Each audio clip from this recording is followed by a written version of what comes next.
दोस्तों नमस्ते प्रणाम। हमारे यूट्यूब चैनल पर आप लोगों का स्वागत है।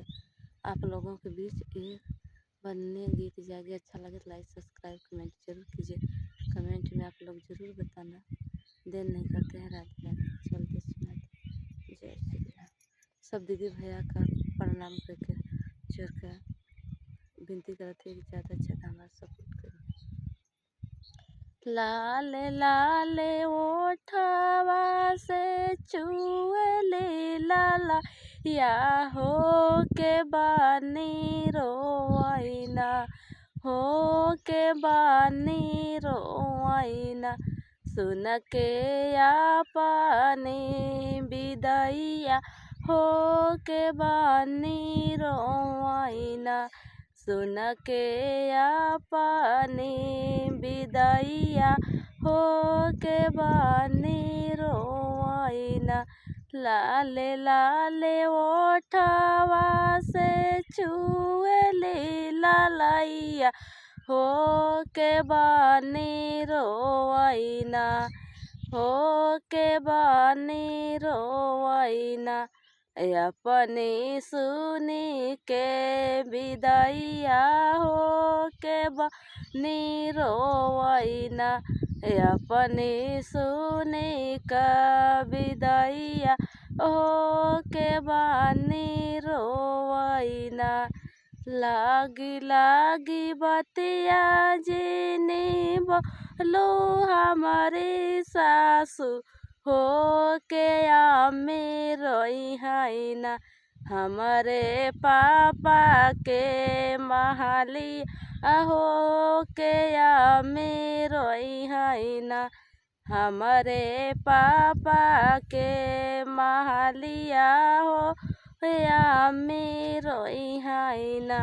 लाल लाल ओठवा से चुएली लाला या हो के बानी रोइना।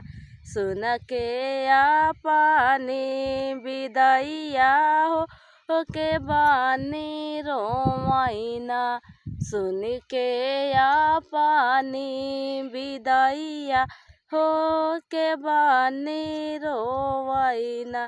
लागी लागी बतिया नी बोलो मोरे जेठनी हो के चाची रोई हैना।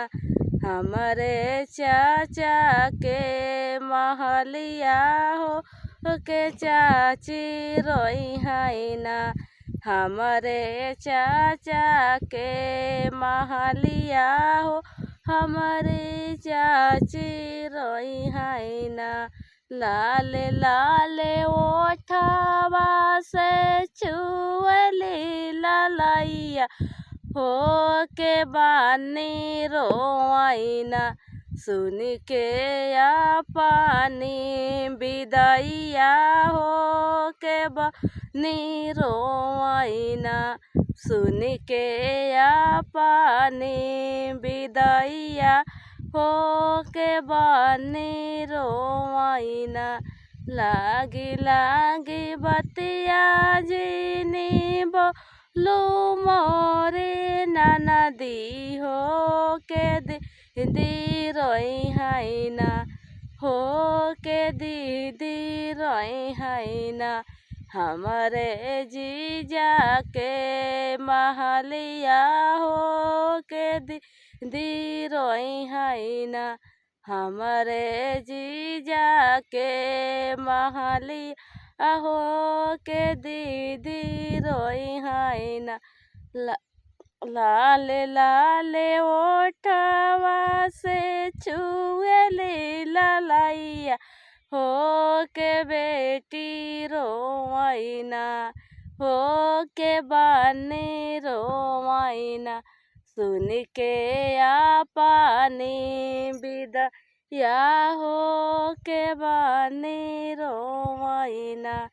लागी लागी बतिया जिनी बोलो मोरी छोटी हो के भाभी रोई हैना। हमारे भैया के महलिया हो हो भाभी रोई है ना हमारे भैया महलिया हो के भाभी रोई है ना लाले लाले ओठवा से चुएली ललैया हो के बनी रोइना अपने सुनी के विदैया हो के बनी रोइना। हेलो दोस्तों, ये गीत आप लोगों को अच्छा लगे तो लाइक सब्सक्राइब कमेंट जरूर कीजिए। कमेंट बॉक्स में आप लोग ज़रूर बताना कैसा है।